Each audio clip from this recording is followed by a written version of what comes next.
Um, Great. Hi, everyone.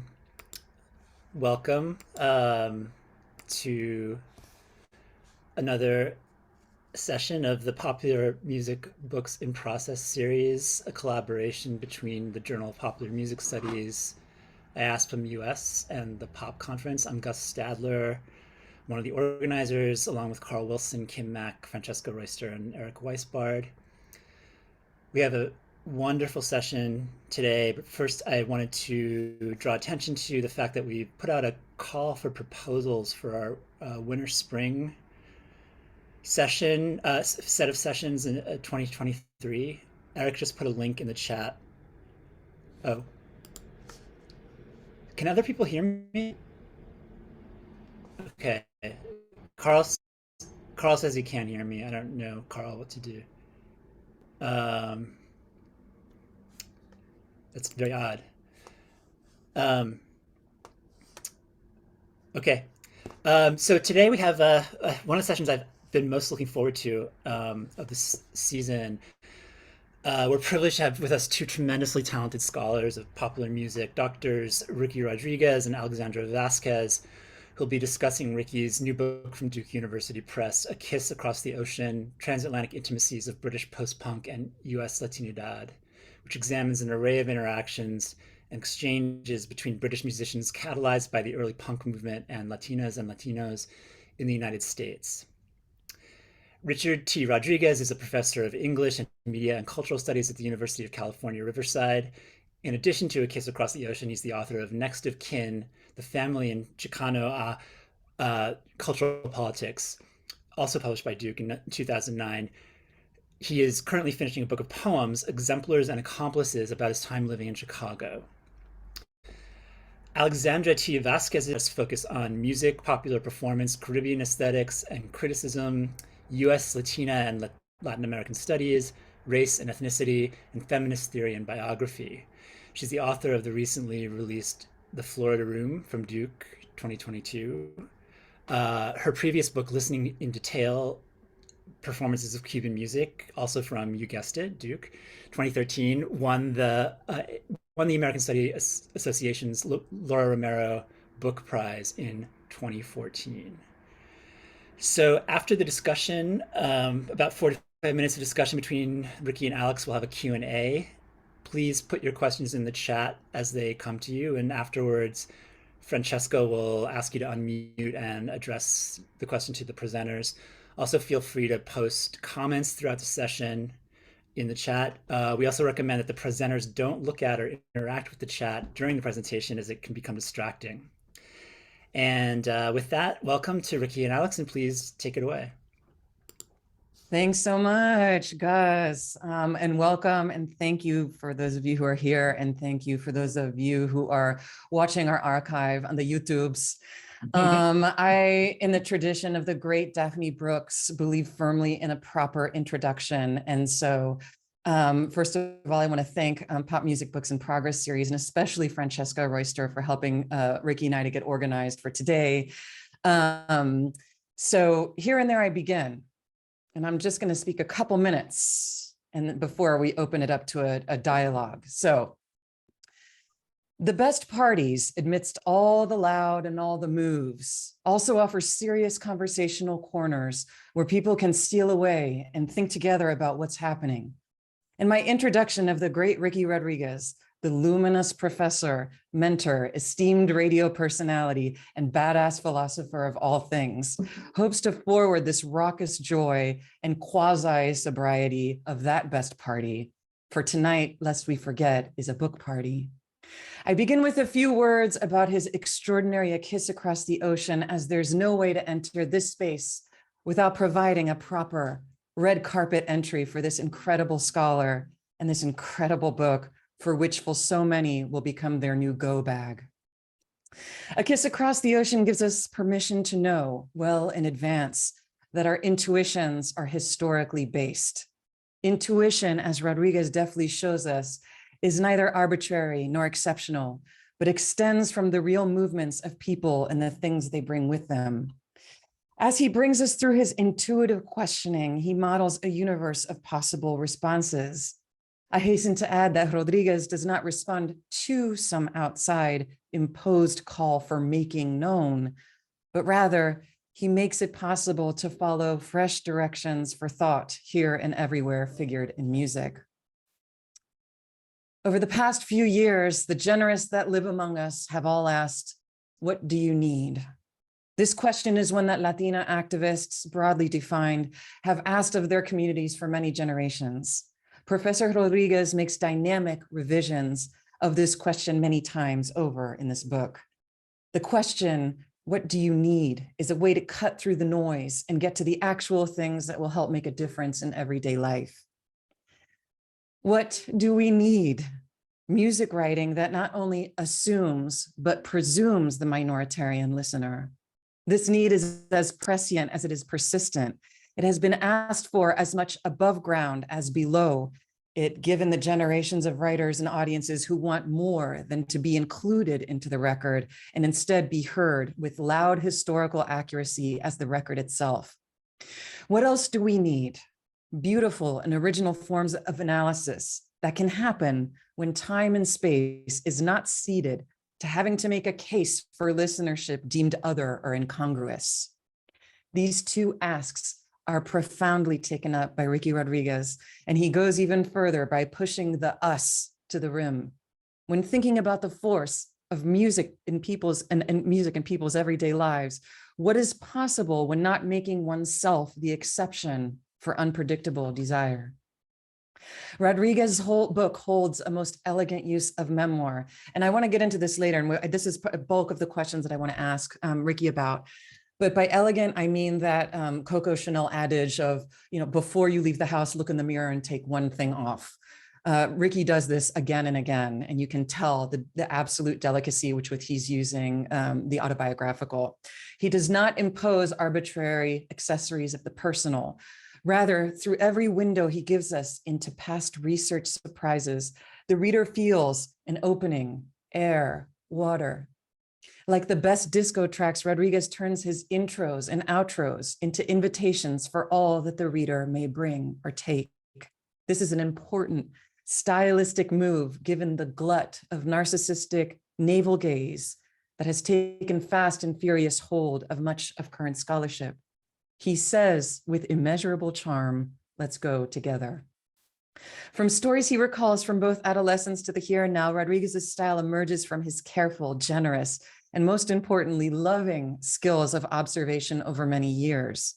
Through his own attachments, Ricky shows us the ephemera as evidence argument for transatlantic intimacies. And while this might be the enemy of unimaginative demographers, it is a much needed tonic for the participants both named and implied in this beautiful book. Many feathers will be soothed. Some will be ruffled by this text. The Chicana, the brown, the Latina who understands herself and her compatriotas as worldly, as learned, and her musics and musical attachments as global phenomena will feel vindicated. By music, Rodriguez reminds us to mean everything from sartorial choices, and it took everything it had in me not to bring back one of my 90s club kid tops for costume tonight, but sartorial choices, eyeliner, compositional work, musicianship, vocal grains, fret maneuvering. Many scholars of this music will also be delighted with the surprise details that the book unearths, that Ministry's lead singer is Cuban-American. Let that settle just for a second. And that the Pet Shop Boys took up Latin freestyle on a trip to Miami. Rodriguez's lifelong collecting and analysis of fleeting periodicals are crucial players in the story. The few who may be ruffled by this text would deny all of the above. Rodriguez deftly shorthands them, that thuggish crew, as those who will exert the "you weren't there" and ask, "what are you doing here?" I very much admire, and I hope you will too, that they are not given much space in this book.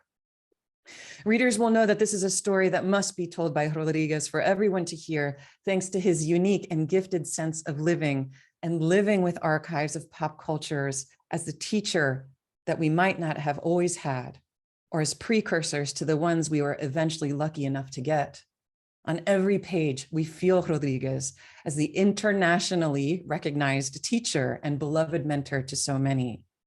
And we are so delighted to be in his company for this aperitivo this evening.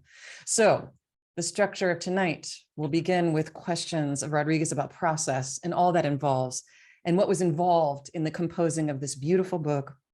And we will be sure to have time left over for you out there to bring in your questions, fan notes, et cetera, and into our conversation. But please, a heartfelt applause together while apart. Welcome to Professor Ricky Rodriguez.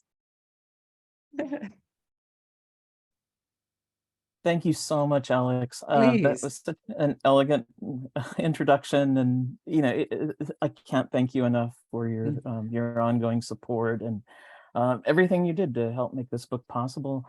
I also want to thank everyone who contributed to making today possible, especially for Francesca for pulling us together and getting us all on the same page. So thank you very much. So, okay, so here and there I begin, Dr. Rodriguez. So I really do envision this as a behind the music episode of this book. Might get a little trashy, and I hope it does. I hope so. But while also grappling, with the difficult conceptual work that you're helping us all to sense out. So Ricky, I want to ask a question that actually involves both the process and the conceptual, which means I want to begin with your earliest memories of music. The book begins with this incredible freeze frame encounter with Boy George and Karma Chameleon when you were 12. And I think 12 is very significant, right, in terms of one's neurological and physical development. However, I'm wondering if you can help speak a little more or fill in a little bit more for us about your musical formation before this point of encounter with Boy George. How was music present? What are your first musical memories in your various homes? Yeah, thank you for that question. I mean, there are a number of points of origin I think I can identify. When it comes to music itself and its entrance into the household that I grew up in, I remember my parents had a collection of records, not very many, but a few, that were always propped up against a coffee table. They included Aretha Franklin's Lady Soul, the Supremes' Greatest Hits, Carole King's Tapestry, and a Beatles' Greatest Hits album. And I think that's kind of indicative of the music that they listened to and that I early on absorbed. I also remember my parents always tuned into KRLA, which was an AM radio station that played oldies but goodies. And that was really the music that I listened to. Mexican rancheras were also part of the family culture, but I remember those oldies as being very instructive for not only the music that I would eventually gravitate towards, but also because of the way that my parents would always relate stories to them. My dad would always tell us about how certain songs reminded him of when he was drafted to Vietnam. My mom would mention how certain songs reminded her of people that she grew up with. And she would always talk back to certain songs in the way that she would say, I don't understand why these women in these songs are so stupid. They should just leave these men because they're doing them wrong. And here they are complaining about them. So it was kind of an interesting relationship that they had to music, which I think eventually was my relationship to music, and how I didn't just see it as something that I passively absorbed, but I was always interacting with it. Music for me was about uplift and comfort, especially in difficult moments. And I think back to, I had a plastic record player that I would carry around. And the first single, first 45 I remember owning was Love Will Keep Us Together by Captain and Tennille. I also inherited a 45 of my aunt's David Bowie's Fame, which was scratched up, but I could still hear it from start to finish. So there's so many different forms of music that entered into my childhood, but it really wasn't until that moment that I identify in the introduction, which I'd like to read from later, that it was a way that I discovered music that I could hold on to and claim as my own. And that was really the point of origin for the development of this book. It's funny just pulling some stuff out, thinking about your mother's kind of dialogic relationship to recording, right? The fact that she was talking to it, trying to pull the vocalists out of their storylines, right? And at the same time, you mentioned your dad as having this, the recall during being drafted to Vietnam. So already we have this beautiful kind of, and equally heavy, both this entree into the geopolitical and relationship to music, and also this the sentimental world, right? And I take those things as equally weighty. And throughout your work, and I would say this, predates this book, but how you were so uniquely able to bring in both. But what I did want to, were there any musicians in your family?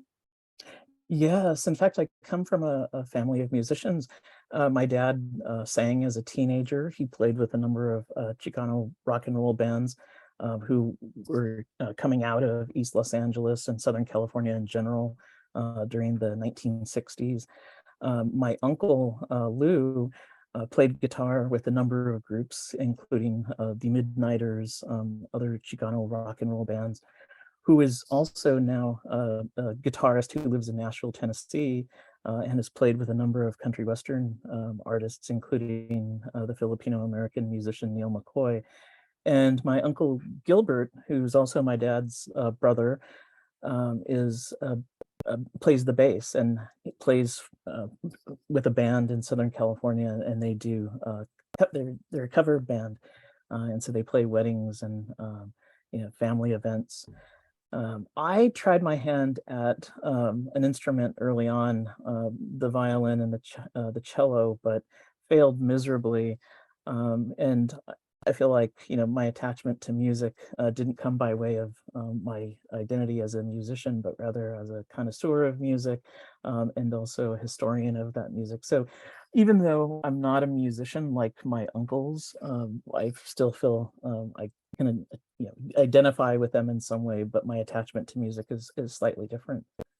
Well, I mean, you're in good company there, right? There's that long tradition of critics that kind of failed me, like Nietzsche and Adorno and even Ralph Ellison, right? And so one of the questions I wanted to ask you, well, first, can I just, because I can't resist. So it's the kind of official musician is through your father's line. Yes. And is there something in your grandparents? Where are they in all of this? How are there so many musicians on that side of the family? Yeah, my grandfather played guitar for a conjunto band, and he was someone who was really invested in rancheras, and that was a music culture that trickled down to my dad and his brothers. But of course, the influence of rock and roll took them in an entirely different direction. But that influence was still there, and so, like I was saying before, I remember hearing that music as well as a child. My mom's side of the family, yeah, my aunts in particular were also into music. They were growing up they were teenagers in the 70s, and so disco was really important for them. And so I remember them listening to Donna Summer, the Saturday Night Fever soundtrack. And so those were certainly part of my upbringing as well. But they weren't musicians, they were definitely attached to various kinds of music.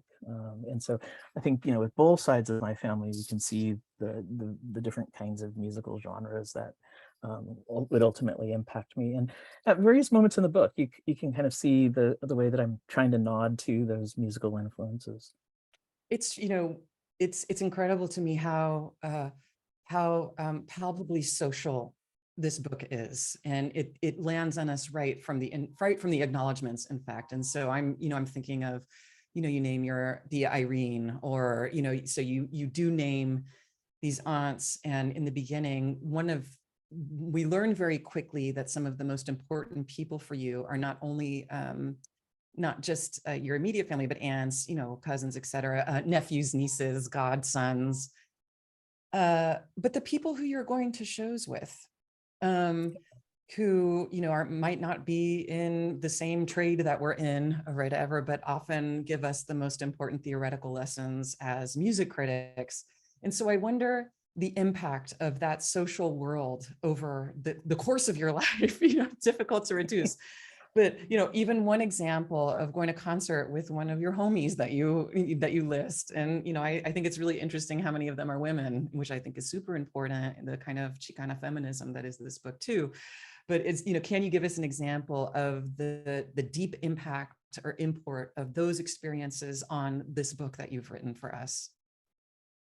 Yeah, the live event is so significant to my relationship to this music, and I immediately think of the chapter on Mark Allman and Soft Cell, where I talk about going to a Mark Allman show in Orange County with three of my really good high school friends, two Vietnamese women, and my friend Lori, who is from Yugoslavian descent. And, that moment was so important for all of us because of the way that, we were, as I talk about in the chapter, we were moved from the back of the theater to the front. And that was my first time ever being so close to the stage. It was an event that we continually talked about, and it wasn't only about the performance itself, but the people that we were surrounded by. It gave us a kind of sociality that we didn't have before, so that we felt like we were part of a larger community of music fans, that really, I think, influenced who we were as teenagers. And as I talk about in the book, it kind of cultivated my identity, later in life, in terms of the different kinds of relationships that are able to establish with people based on occupying a public but yet very intimate space like the concert venue. Yeah, I think one of the biggest, the kind of fleshiness of the book is putting us in those, what we used to call going to concerts with regularity, right? And this, how we have to get back into the habit, especially after the past couple of Yes. years. But it's not just about the pandemic. It's about, I'm very surprised, for example, how few shows my students go to see. It's not necessarily part of their social world in this automatic way anymore. And this book really is a kind of clarion call for we got to keep going. And there's nothing like seeing music in the live, as much as we also feel aliveness in the recordings that we spend time with too.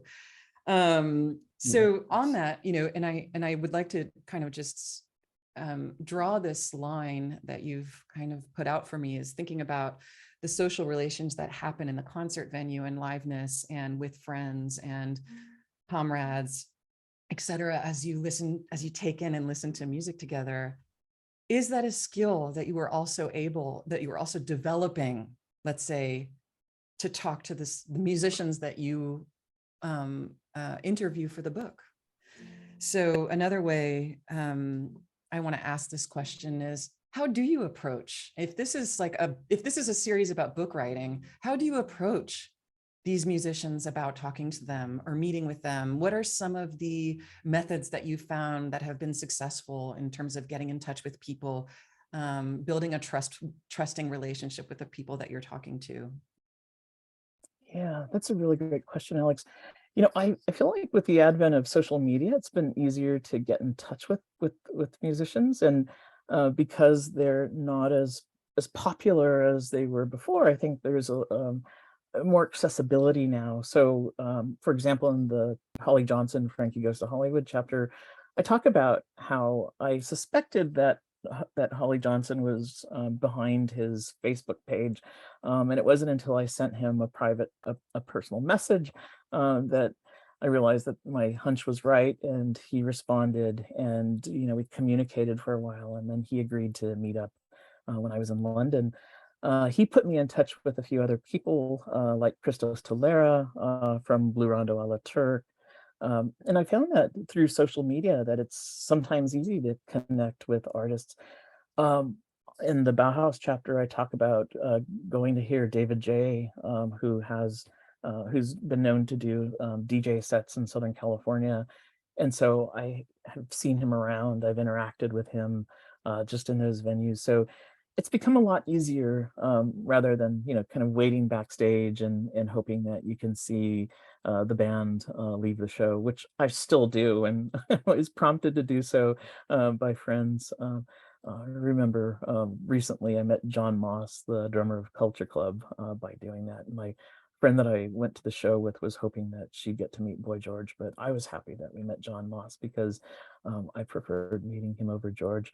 I just didn't want, and this is kind of what I talk about in the Susie chapter, bumping into her at the S&M club and not wanting to say anything because feeling like if I did and she kind of gave me the cold shoulder, it would dash all my hopes and dreams about who she was, and my relationship to her from a distance as opposed to actually talking to her by introducing myself. So yeah, I feel like it's become a little bit easier to get in touch with the artists that I'm writing about. And I think they're very generous. The ones that I've talked to have been very generous in their responses to my questions, and there's a lot of support that I found. But then also, I mentioned Holly, and I'll wrap up by just saying this. He read the book and he responded by saying that it was a very moving book, and especially the chapter where I talk about him. He said it just brought him to tears, and it meant a lot to me that I could kind of reciprocate the way that his music had made me feel as a teenager, and the music that still means a lot to me as an adult. And I like that reciprocity and that intimacy that I've been able to establish with these artists. Not all of them, but some of them. How beautifully realized, as you talk about it, to think about the very kind of difficult transatlantic connectivity that you're trying to do, but to imagine one's work or one's scholarship as a homage or as a giving back to these folks, as you put it in the beginning of your book, folks or songs that quite literally saved your life or kept you alive, right? And how wonderful that scholarship. And when we think about performance, that our intention has to be at that highest A game level of what can we give back to that person who gave us so much. And so I'm not sure if there's a differentiation here we want to make with, the protocols of the journalistic inquiry or the journalistic interview.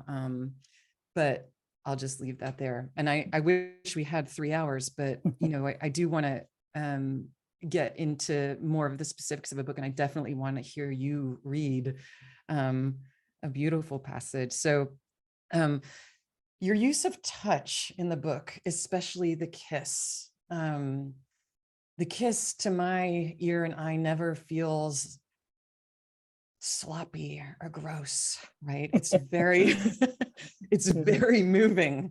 It's a light, generative, and the way that you use touch has a kind of suppleness to be moved in all kinds of directions.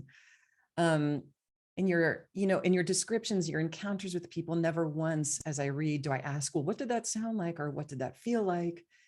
And so I think that your work with touch, or the kiss, or this concept of the kiss, is really materializes in the style of your writing. And so kind of what I want to ask is, like, how do you do that? And another way I could come at this question is, how are you able to impart to the reader what the sensation, the whole sensorial surround, without those kind of lengthy, boring descriptions of song that go note by note?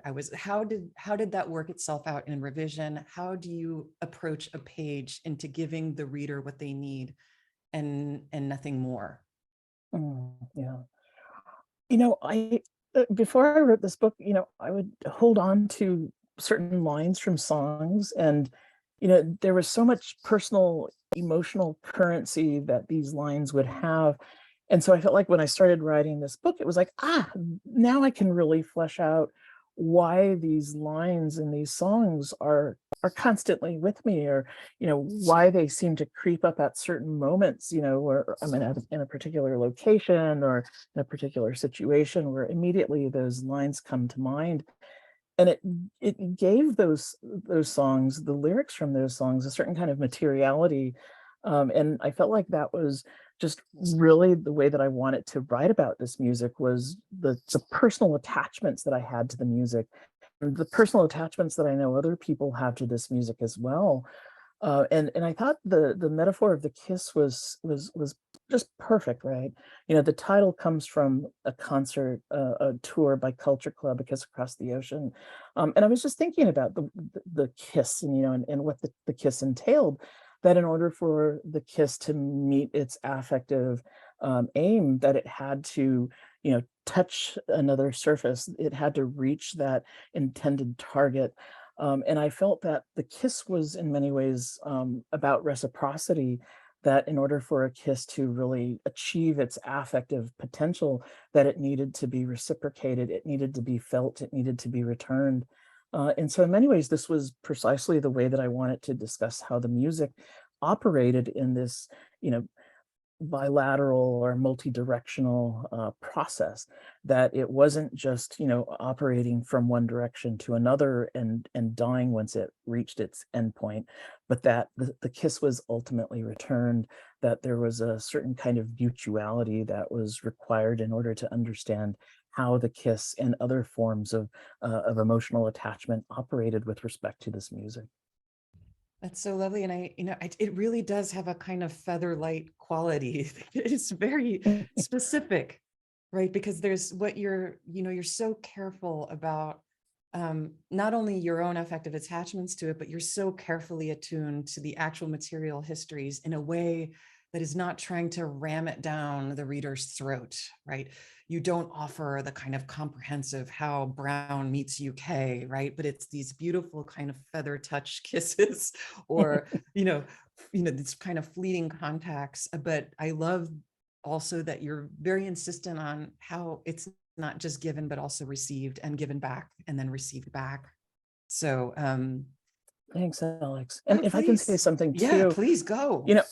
I think just for me too, I was also, I wanted to use this as an occasion to write against the way that, people, I don't know, I'm not going to name names, but the way that certain concepts became so calcified in a way where it was like we were expected to take that as the norm. So I wanted to write against this idea of cultural appropriation. Mhm. I wanted to write against the way that, the UK automatically equated with imperialism, and I wanted to really tease out the contradictions and the complexities that existed in relation to this music and the people who listened to it, and those who produced it.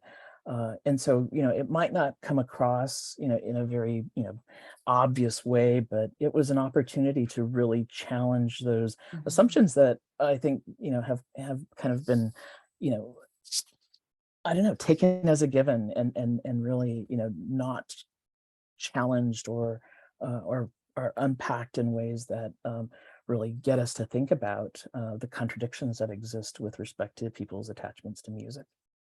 Absolutely. I mean, I feel that this is a great teaching book too for any of those kind of intellectually lazy conversations that, in some ways, appropriation is something in some ways I need to abolish from the classroom because the conversations don't go anywhere, right? Mhm. And, any, and this is a book that I would just say, well, read this again, go back and read this again, because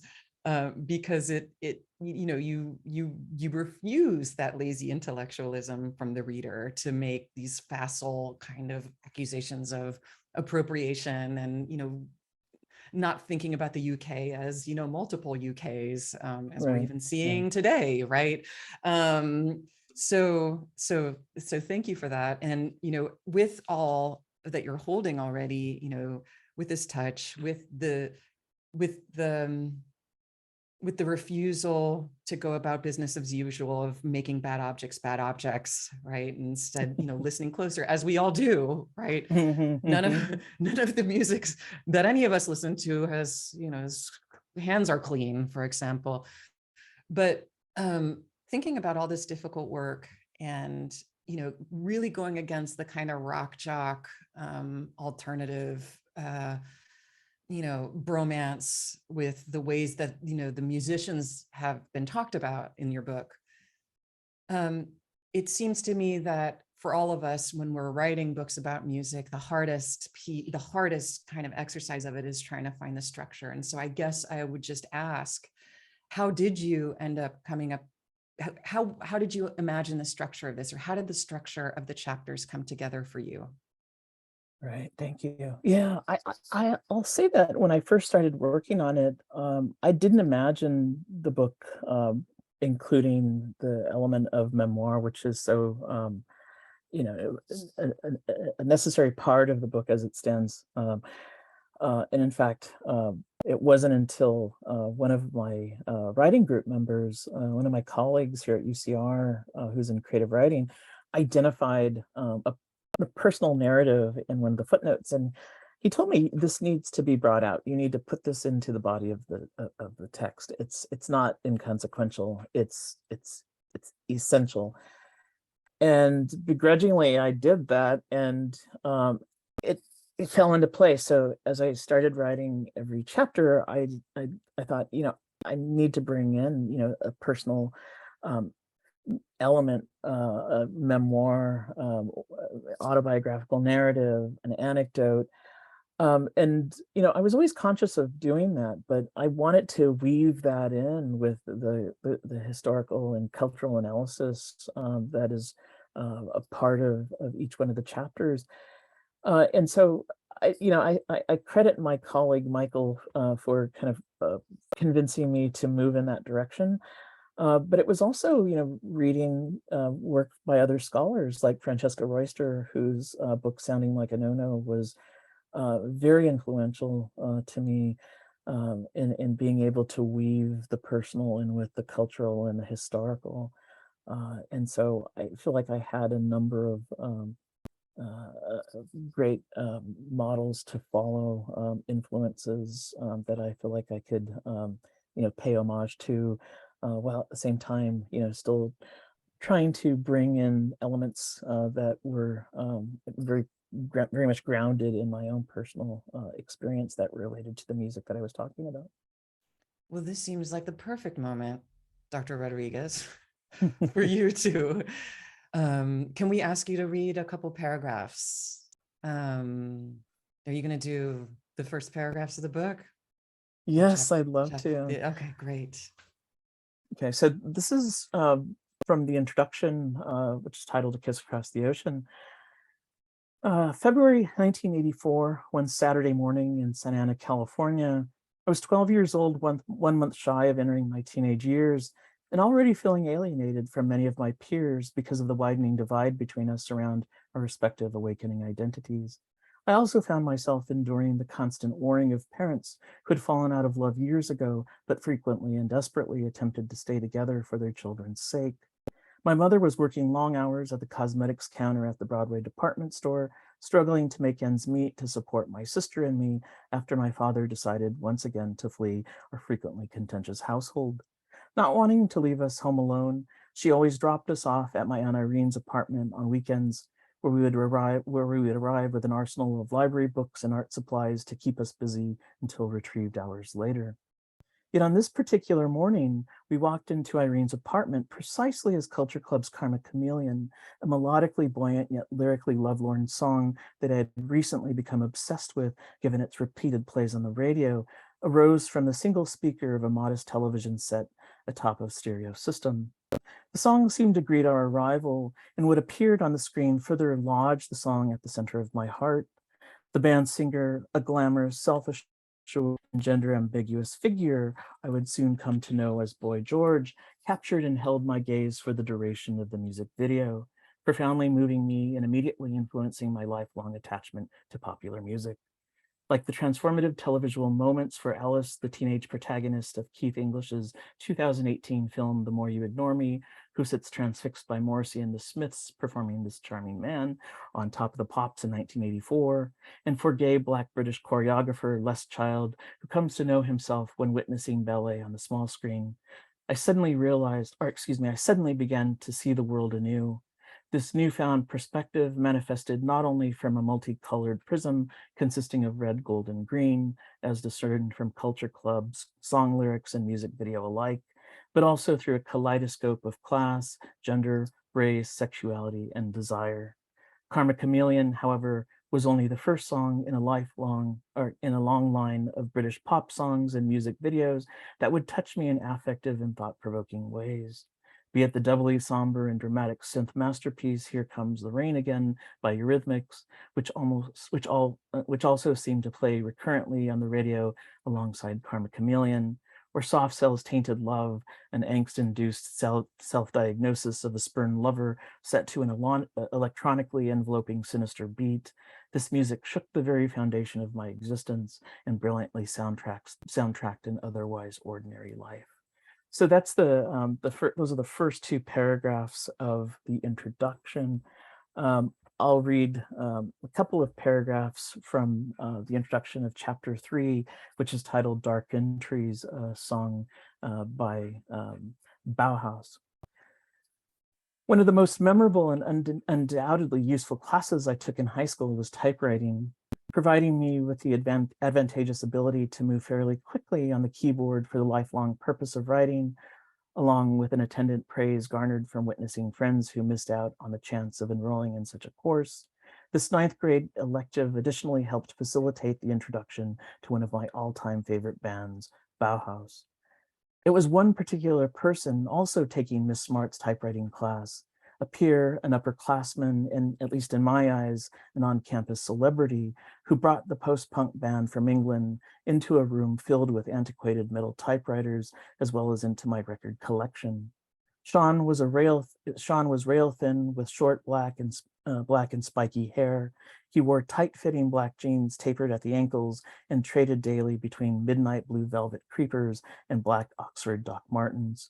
His self-assured posture and carefree attitude also contrasted with my painfully insecure and inhibited character.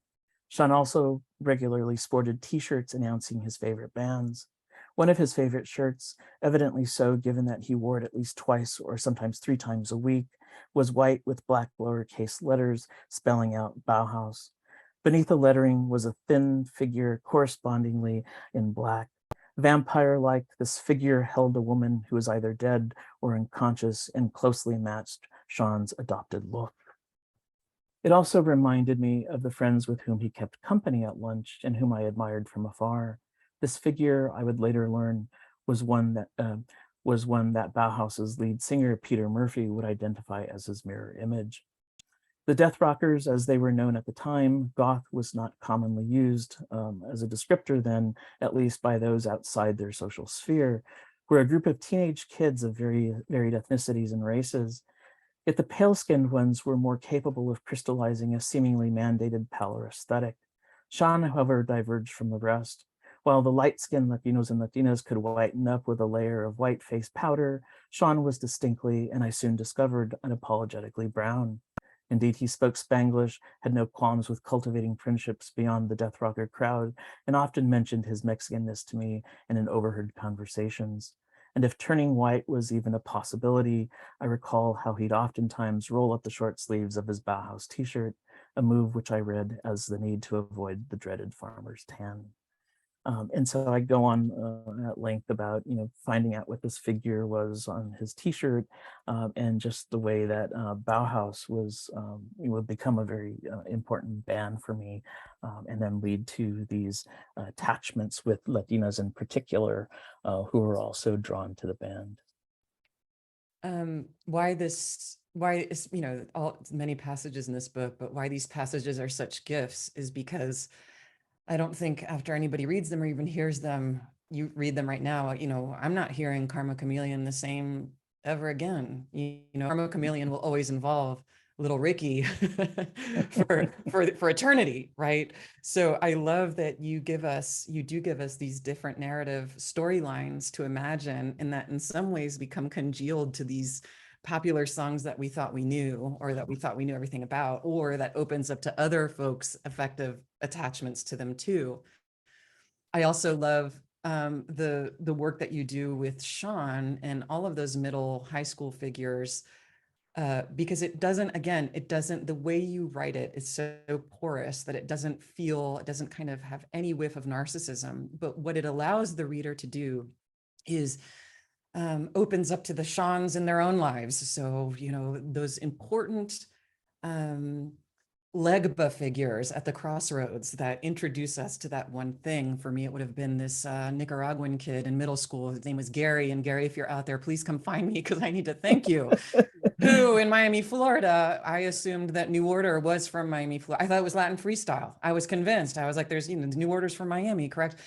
And Gary comes along with a mixtape using New Order as the kind of gateway drug to make me a mixtape to Joy Division, the Smiths, Bauhaus, etc. So, it's kind of lovely. And thank God your colleague told you to, really include this autobiographical material, because it allows us all to remember those incredible figures at our crossroads, especially in adolescence, that really turned the path of our musical lives forever.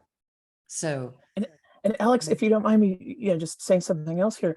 So I recently did a reading in my hometown of Santa Ana, and one of the kids who was part of the scene from high school showed up, Javier, and it was just so great to see him. That's a dream. Yeah, Yeah. it was such a dream come true. And Yeah. and he was sitting right next to my mom, Oh. and he had his cell phone out, and he was passing it around, showing pictures of his Robert Smith like hair and his wearing eyeliner, and during the Q&A he would talk about how he and his friends would go to Buffums and buy these old lady dresses and cut them up, and they were frilly and just part of their chosen aesthetic.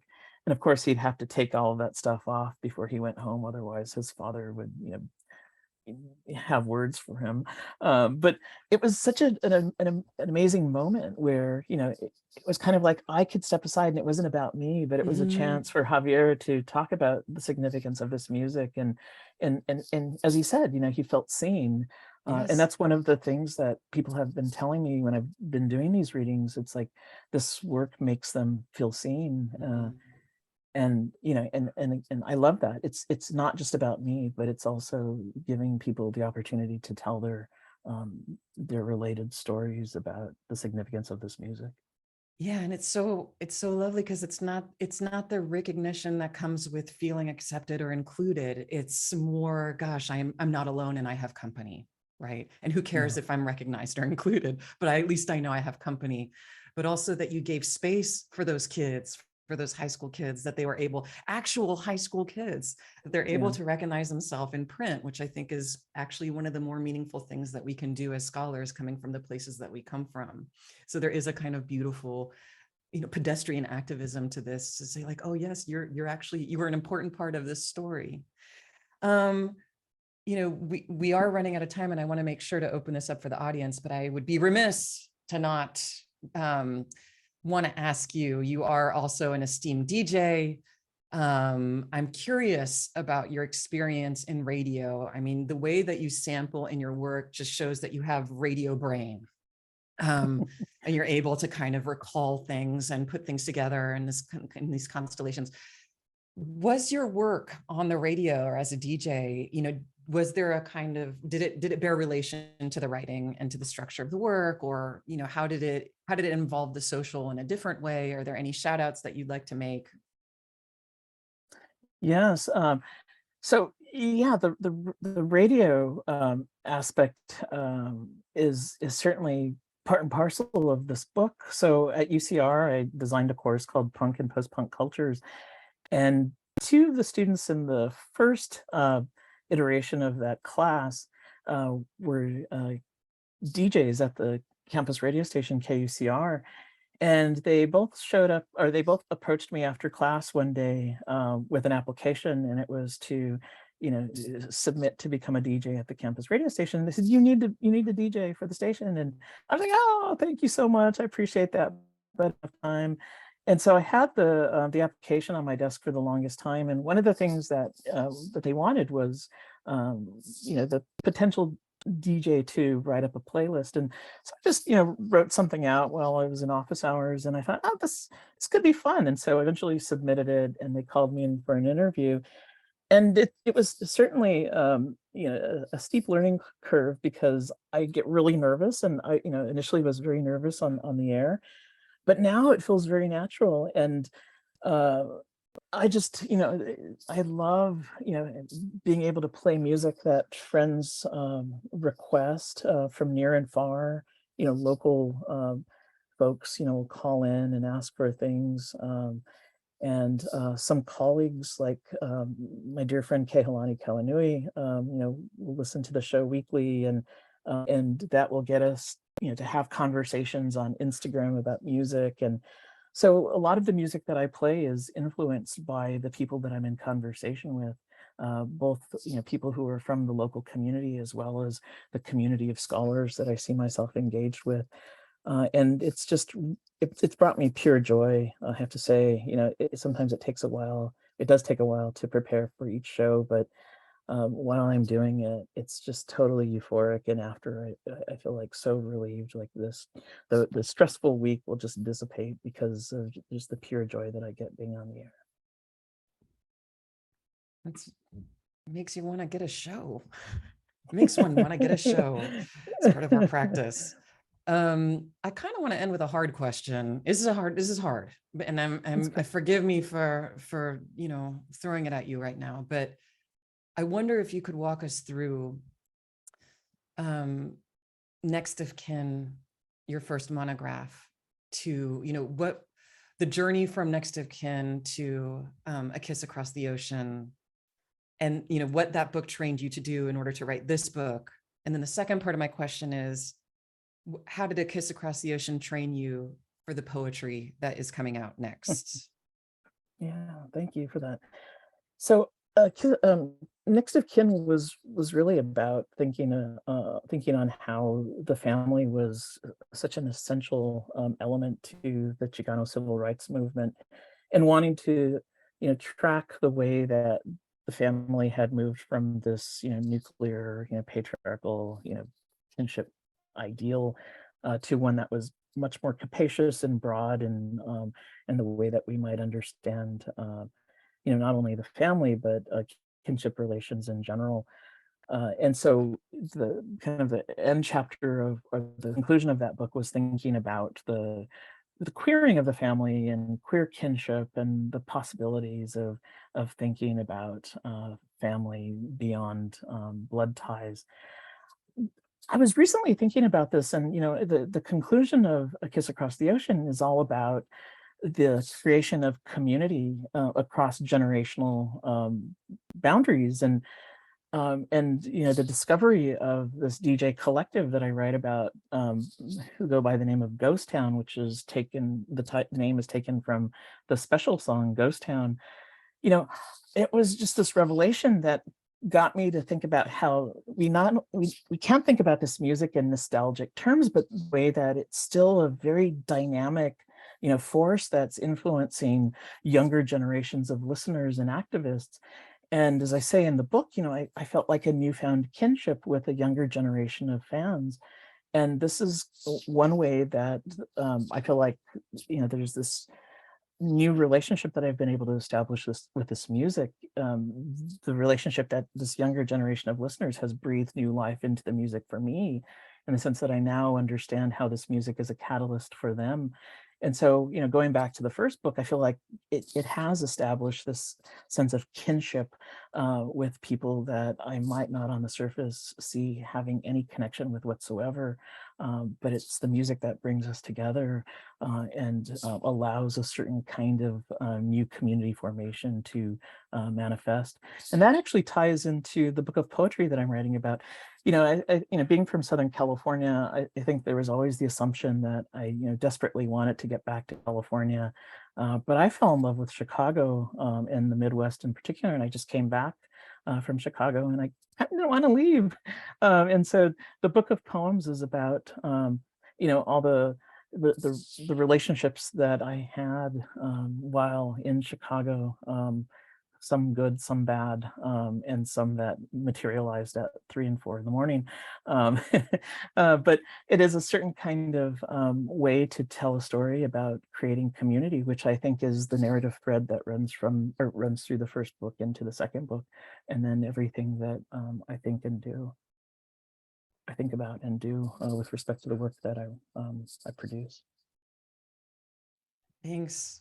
Music it just always occurs. It's just our only home. It's the only place that, we're at home in, even as Yeah. we're making these movements around, like where are we housed? And it's in songs. Right. Yeah, and one thing too I'll say is that, people have asked me, oh, why are you writing about music now? Well, the first book has a You chapter have a on ton of music. Yeah, you were like Chicano a rap and hip pioneer. hop. Yeah. Yeah, oh yeah. Come Yeah. on. You went deep with the Kid Frost, Yeah, yeah. But yeah, no, you were right in there. No, and you've always had, and it's been a strain throughout it's been a strong grace note throughout your scholarship, and we're so grateful to have it. So what I'd like to do now is open up. I have not looked at the chat at all, so I'm not sure if there are any questions there, but Francesca, I thank you so much for your courage in helping us field the field. Well, this is just a terrific conversation, and there's some really rich questions. So I will. Looks like Carl has a question to start us off about Blue Rondo a la Turk. Hi. Thank you so much for this conversation. It's been really great. I'm Ricky. I've only read the intro, and Blue Rondo a la Turk was the only band mentioned in there that I was like, I've never heard of them. And so I went and listened last night, and they're wild. It's like this new romantic music that really hybridizes with Latin rhythms. And then there are the dance remixes, but there's also all this kind of content that's actually about Latinx themes and characters and kind of exotic scenarios, I think, from the writer's point of view. So it struck me that that's probably an interesting place for you to talk about what kind of take on appropriation you're dealing with in the book. And I'd just love to hear you talk about them and tell us a little bit about their background, but also tell us about how you're analyzing them. Yeah, thank you so much for that question, Carl. I didn't listen to Blue Rondo a la Turk as a teen, and they're kind of the outliers in this book. But I was introduced to them through British cultural studies, in fact, and that was another point that I wanted to make too. That the continuity between the first book and the second book is my deep connection and attachment to British cultural studies. But it was a number of people who, when telling them about this project, would say, "Oh, you have to write about Blue Rondo a la Turk."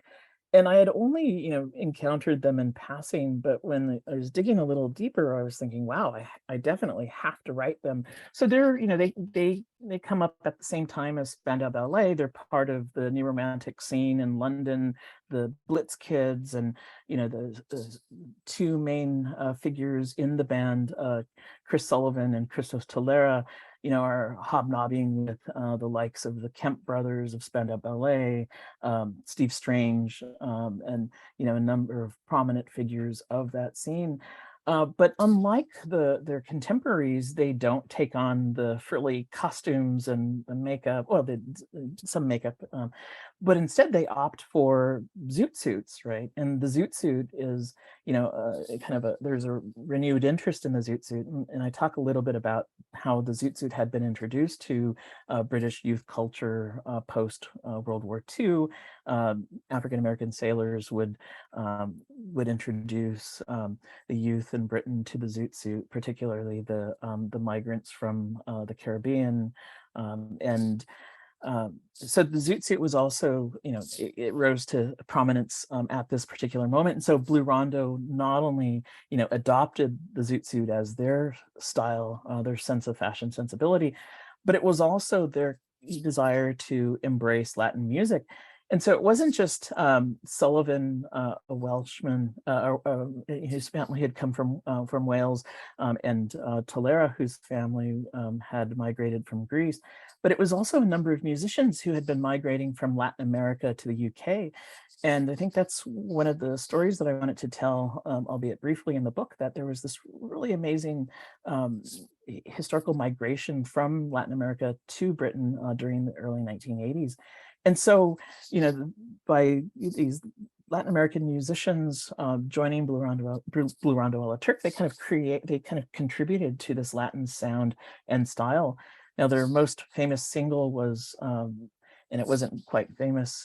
There's the expectation that they were going to make it big, but unfortunately didn't. But the name of the single was Me and Mr. Sanchez. And the Mr. Sanchez in the title was Thomas Sanchez, who had written a book in the 1970s called The Zoot Suit Murders, which is all about the Zoot Suit riots in Southern California. So there are all of these, influences that are coming into play in the creation of that band. And I didn't want to just stop short and say, oh, they were ripping off Latin American culture or the Zoot Suit, but they were really conversant with the history and the culture of these, musical and fashion expressions at the time. And I wanted to, use this as an opportunity to talk about the traffic in culture, the mutual influences that existed. And for me, Blue Rondo was a really excellent case in point. They also stand in stark contrast to a group like Modern Romance, which had really exploited, the Latin sound by coming up with this really cliched and caricatured song about, it titled Everybody Salsa. And so they had actually admitted that they had ripped off Blue Rondo a la Turk.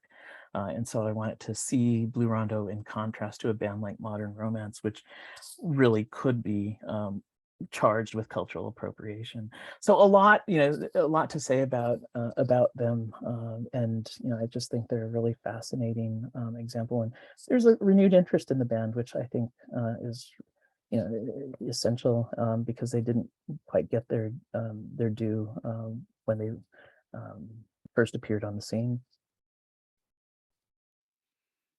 Alex, do you want to share your question about biography and process? Sure. First off, thanks, Ricky. I'm loving the book. I'm a couple chapters in, and I kind of wanted to pick up on the point about pulling the sort of biographical flourish from the footnote and having that sort of memoir writing inhabit the book. I was curious how you accessed those memories, and how you were able to write with such vivid specificity about your childhood. Did you go back to diaries? Did you have photographs? Did you talk to friends? I just kind of wanted to hear a bit more about how you were able to access those details. Thanks, Alex. Yeah, it really, I was guided by memory. Lots of photographs, which I have started to post on social media, and then also talking to friends from back then who I'm still in touch with. I know a lot of people don't have connections to people that they went to high school with, or even earlier, but I've been able to maintain those ties, and having conversations with them really helped charge my memory, and also that was complemented with the photos that I had of that time. And then also, because this music is still with me today, it's the stuff that I listen to from time to time. It's hard not to associate the past or the memories of the past with this music. So they're very much part of my attachment to the music itself. Well, I can ask my own question, which was, I know I've had a chance to talk to you a lot already about your book, Ricky, but I was just thinking about the importance of visual culture in the book and how that visuality fits into the kind of fan performer give and take that you're theorizing. Yeah, the visual element, Francesca, is essential. The music videos, the record, the album cover, the single sleeves, the cassettes. I have a moment in the Frankie Goes to Hollywood chapter where I talk about the cassette version of Welcome to the Pleasure Dome, which folds out into this, really amazing history of the band, but also, it just exposes like their attachment to these queer literary and historical figures.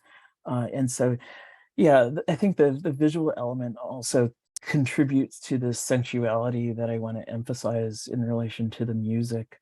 The t-shirts, the photographs, the publicity shots that I found at a secondhand store of Adamant, with the paragraph on the back that was really important to include in the Adamant chapter. all of those things were absolutely essential for talking about the music. And I think, when you're talking about music from this particular historical moment, you cannot not talk about the visual component because of the rise of the music video, the importance of the image for a lot of these artists, their sense of style. That was a fundamental part of who they were, and how we related to the music in general. So yeah, the visual element is absolutely essential. Thank you. Yeah, I was thinking about the Apache stripe that Yeah. Matt uses, and how yeah, just that kind of bold, um I won't say appropriation, but like almost like a bricolage of looks that he's doing, and how I remember doing that too as a family, Hmm. together all these different styles. So thank you. Yeah. Thank you. Christine also had a question about your theorization of the kiss, and kind of, yeah, Christine can explain it better. Thank you, and thanks for this conversation. Yeah, I'm just thinking about a bigger conversation unfolding in real time in sound studies and popular music studies right now about materiality. So I think it's really important and also really different the way you're using the kiss to center this relationship between artist and audience, because so much sound studies writing, including my own sometimes, right, is like the materiality of the music and then zooming out to what might be happening in the audience. So I'd love to hear you talk more about what it means for you and what it might mean for these conversations to center that exchange as the materiality, of which the music is still a part. But yeah, what does that do for us in this moment of the conversation? I think it gets us. Thanks, Christine. I want to thank you for that question. But I think what it does is it allows us to think about the way that the music hits, the way that it lands. And it's not decentering the significance of the music, but it's a way to think about how it generates certain kinds of scenes. The concert, the conversation that exists between people regarding music, the different kinds of attachments that develop as a result of the music. And for me, it really is about thinking about the way that music you know, gives us a certain kind of emotional attachment, as opposed to thinking about, the music first. And of course, this is all influenced by work in affect studies, especially the work of Jose Munoz. But I'm really interested in thinking about this music historically. And for me, to tell the history of this music requires telling the history of our individual attachments to it, and then I think it's kind of have a way to think about the music, not in just this very sterile way, but how it's infused with our personal relationships with it. Can I jump in? Because I like this question so much. I think it's really important that, I like thinking about it, Chris, as these different conversations that are happening. And I think what you're identifying is really important. And I think the stakes are quite high for me in any case. And I guess part of, for me, what can feel disturbing is a kind of a fear or neglect of bodies, or a fear and neglect of the social.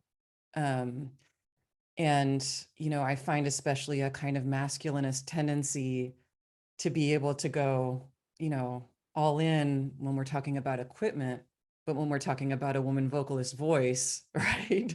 It becomes a really different exercise. And I think that, Ricky's work models for us like how we can do all of that at the same time, that both attends to the material and also attends to that, again, that feather touch. It doesn't have to be, as you say, Chris, that kind of camera move that goes from the material to the public. Like, what does that even, is that what's really happening? First of all, is that what's happening to you as a critic? As the reason we get into this thing is because we're living in it, right? And it's medicinal, and it's public health, and it's all of these things. So I do see, in some way, of vestiges of a very masculinist form of journalistic writing that has kind of become a new hybrid strain as sound studies. And I know everybody in this room could throw tomatoes at me right now, but what I don't want to lose, and what Ricky really is, I think, putting for us, you know, front and center is the social and the bodies and the people that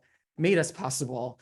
And all of them are absolutely a part of the ways we actually talk about the material or the history or the way it lands on us or the way it landed on them. So I just really appreciated that question. Yeah, same And here. I really appreciate it, Ricky, being the one to be able to answer it. Thank you. That's awesome. And no tomatoes. Okay, I think our last question. Thanks, Francesca. Our last question is from Richard, who wants to hear you talk about Morrissey's Latinx fans. Yeah, I think in some ways this book was a way to not talk about that, because of the way that that had become so much part of the conversation. And actually, I'll take that back and say that it was a way to write against the way that journalists had become so obsessed with trying to crack the code as to why Latinx fans were drawn to Morrissey. And it sounds so simplistic, but my response to that is, why not? My mom was listening to the Beatles when she was growing up in the 60s, and I think this is there's so many different ways that we can try to figure out why that's the case. And some of the answers have been the the natural attachment to Morrissey, given the emotionally charged identities of Latinx audiences, and the way that they attached to Morrissey because of his, emotionally charged lyrics. But I think it's more complex than that, and it's also not as complex in the sense that we're always drawn to music that doesn't match who we are with respect to our ethnic and racial and class identities. They give us a sense of who we are beyond our material realities. And that's why I think it's difficult sometimes for people to understand why there's that attachment between Latino audiences and Morrissey.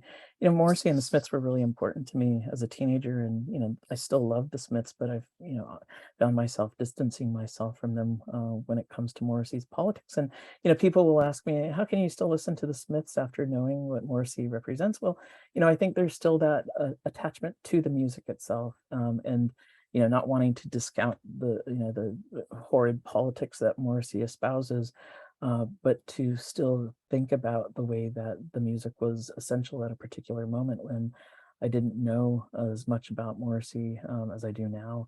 He was also saying really terrible things in the press early on, and would later discover that. And of course, it made me cringe, and think, do I really want to still listen to this music? But I think there's a way that we negotiate our relationship to music that might counter our relationship with the performer himself. I don't know if that helps answer the question, but it does. Thank you. And the reason why I'm asking is because I wrote a master's thesis about this and made a lot of the same arguments in terms of how do people sort of negotiate their fandom of someone like Morrissey, given his politics. But also years later, I'm thinking the same. Why wouldn't we like Morrissey? There's no reason why we wouldn't. So yeah, I appreciated that answer about how it's complex and entirely not complex at the same time. Thank you, Richard. Well, terrific. It looks like we are at nearing the end of our time together. So just wanted to thank so much Alexandra and Ricky for your wonderful conversation. And thanks to all of you for coming today and being a part of things. Let me see. Actually, I cannot remember what our next event is.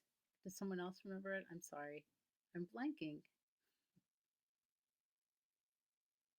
Anyone?